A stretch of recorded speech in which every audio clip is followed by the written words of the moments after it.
Hi guys, this is Prerna from Edureka and welcome to this interesting tutorial on Ethereum. Now before we move forward, let's have a look at our agenda for today. So we're going to start by developing an understanding of what Ethereum is. Then we'll move on to talk about the types of Ethereum accounts, following which we'll see what smart contracts are. Well, these contracts have been made popular in the recent years due to their implementation in blockchain. After this, we'll learn about the EVM on which these contracts are executed.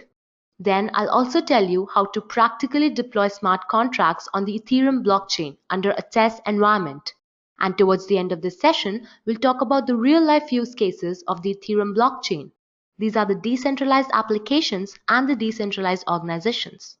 Now, before we start with our first topic, let me just brief you on why Ethereum is needed. Well, most of you here might already be familiar with the Bitcoin blockchain.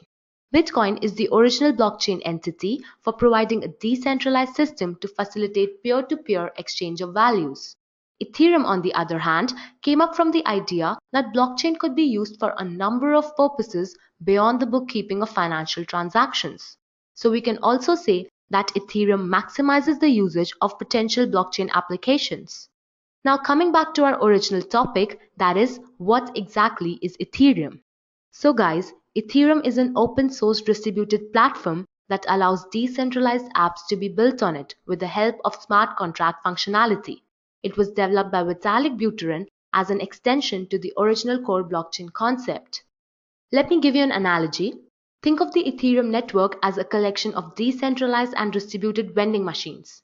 Now you go and you put in tokens inside these vending machines and then specify the action that you want to be taken by pressing in the numbers.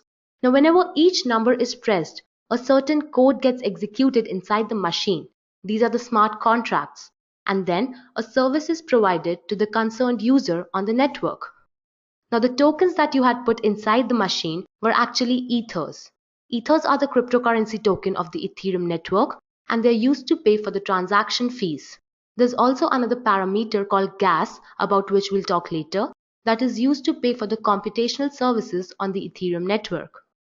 Now since we're still talking about transactions over here, I'm sure some of you might be wondering, why was there a need to develop Ethereum in the first place when Bitcoin blockchain already existed? So I'll give you a clear understanding on how Ethereum differs from the Bitcoin blockchain on various fronts.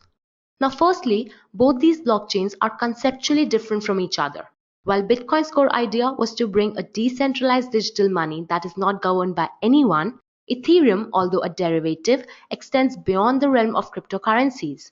That is why it is also referred to as the second generation of blockchain. Now talking about the cryptocurrency tokens, Bitcoin's crypto is named after itself and it's called Bitcoin Cash, whereas Ethereum's crypto token is called Ethers like we just discussed. Now coming to the scripting language. Ethereum is a Turing-complete scripting language, whereas Bitcoin is a simple stack-based language and it is not Turing-complete. What I mean when I say the word Turing-complete is a language that can solve any computational problem by itself, given enough time and energy. Now next we come to the consensus algorithms. Bitcoin uses the SHA-256 hash algorithm, while Ethereum's algorithm is called ETH-hash. Both of these are proof of work currently. However, Ethereum will move to proof of stake in the near future as a part of its scalability plan.